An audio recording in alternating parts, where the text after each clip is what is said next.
Alors comment gérer un rayon? Alors on va voir vraiment les bases, on va voir ce qu'on appelle aussi les indices de sensibilité, je ne sais pas si ça vous parle.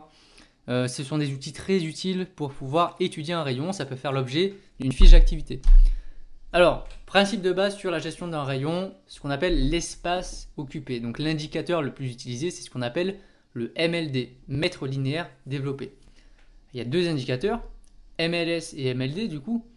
Le MLS, c'est le mètre linéaire justement au sol. Donc là, en l'occurrence, sur ce rayon-là, c'est 7,98 m. Donc il suffit, techniquement, comment vous faites? Vous prenez un mètre, vous prenez le premier collègue que vous avez sous le bras et vous mesurez avec votre mètre la distance. Ou sinon, vous le mesurez en nombre d'éléments, puisque vous avez des éléments au sein de votre rayon. La taille standard, c'est 1,33 m. Bon, à vous de voir, vous faites ce que vous voulez.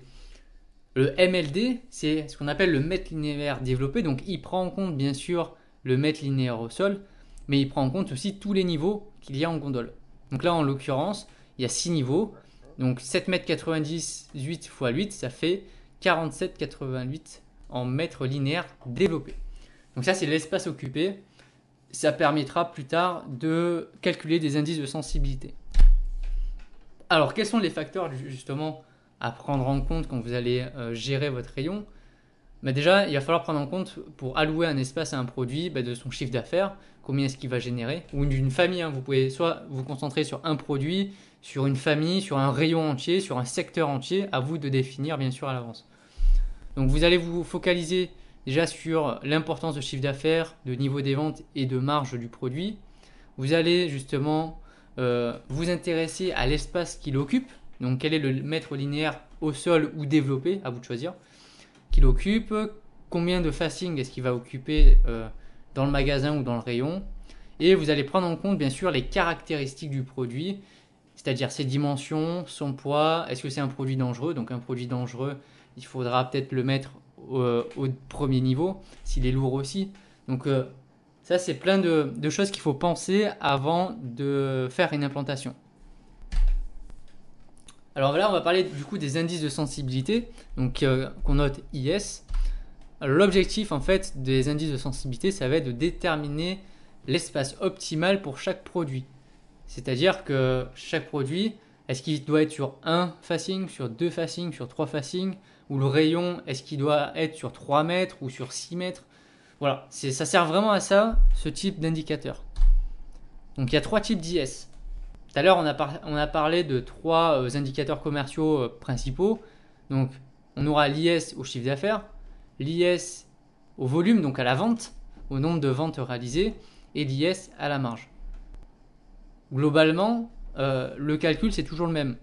C'est la contribution de l'indicateur, contribution au CA par exemple, divisée par la contribution du mètre linéaire développé. C'est pour ça que j'ai parlé de MLD auparavant. Donc c'est exprimé en pourcentage. Donc vous avez un premier produit que vous vendez 49 euros. Vous avez fait 17 ventes. Il fait 60 cm justement de mètre linéaire développé. Donc bon, déjà, vous allez calculer, vous avez vos 3 indicateurs qui sont là, vente, CA et la marge globale. Donc IS à la marge. Donc pour pouvoir calculer vos contributions, donc c'est toujours la même formule. La contribution au chiffre d'affaires, vous prenez le chiffre d'affaires 833 euros que vous allez diviser par le total de l'ensemble des produits du rayon, donc ce qui donne 28,51%. Pour la marge, vous faites exactement pareil, 324 divisé par 1089,40, ce qui vous donne 29,81% de marge. Et à la vente, vous allez faire pareil, donc 17 ventes divisé par 50, ce qui vous donne 34%.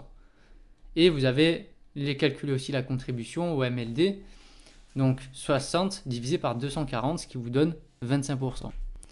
Alors les contributions, vous en avez peut-être entendu parler quand vous calculez un chiffre d'affaires dans vos indicateurs commerciaux, vous voulez savoir le poids de ce rayon. Là, typiquement, vous vous rendez compte directement que le produit qui contribue le plus au chiffre d'affaires, c'est le produit C, parce qu'il contribue à presque 50% du chiffre. Il contribue à 51% de la marge et 42% des ventes. Donc là, c'est là où vous voyez déjà qu'il y a quelques déséquilibres entre les différents indicateurs. c'est bien beau tous ces calculs, mais à quoi ça sert? Les indices de sensibilité, du coup, ça va permettre de déterminer une nouvelle allocation d'espace. Alors, comme je vous ai dit, est-ce que c'est sur 2 facings, 3 facings, 4 facings qu'il va falloir mettre le produit?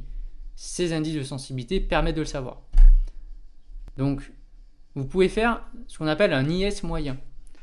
Vous avez calculé vos différents IS pour chaque produit, au CA, au volume ou à la marge. Vous avez calculé les 3 et vous voulez prendre en compte les 3. Donc, vous allez faire un IS moyen. Pour faire un IS moyen, c'est tout simplement, vous additionnez les 3 IS et vous le divisez par 3, vous faites une moyenne de l'IS. Donc là, vous avez un IS moyen à 1,23 pour le produit A, un IS moyen à 0,74 pour le produit B et un IS à 1,03 pour le produit C.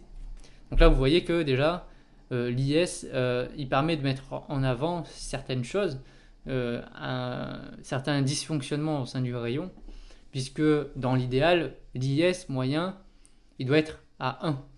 S'il est au-dessus ou en dessous, on va voir, il y a une certaine interprétation. Comment est-ce qu'on interprète les IS? Quand l'IS il est à 1, ça veut dire que l'espace alloué par le produit actuellement, il est plutôt bon, il est optimal, il est bien. Lorsque l'IS il est supérieur à 1, alors bon, là 1,03, on considère que c'est égal à 1. 1,23 là c'est un peu plus élevé. Donc ça veut dire que pour le produit A, on est dans le cas de figure de l'IS supérieur à 1. Donc ça veut dire que le produit il est sous-représenté. Ça veut dire que actuellement l'espace alloué pour ce produit il n'est pas suffisant. Il va falloir agrandir son espace. Au contraire, c'est le cas du produit B. L'IS il est inférieur à 1. Là ça veut dire que actuellement le produit il est surreprésenté. Il y a trop d'espace qui lui est donné.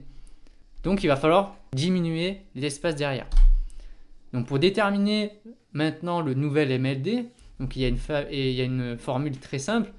Pour calculer le nouveau MLD, il va falloir prendre déjà l'ancien MLD, l'ancien mètre linéaire développé qui était occupé par le produit, et vous allez le multiplier par l'IS. Donc ici vous aviez l'espace occupé par chaque produit. Là vous avez l'IS moyen qui a été calculé, donc ça fois ça vous donne du coup le mètre linéaire développé du produit.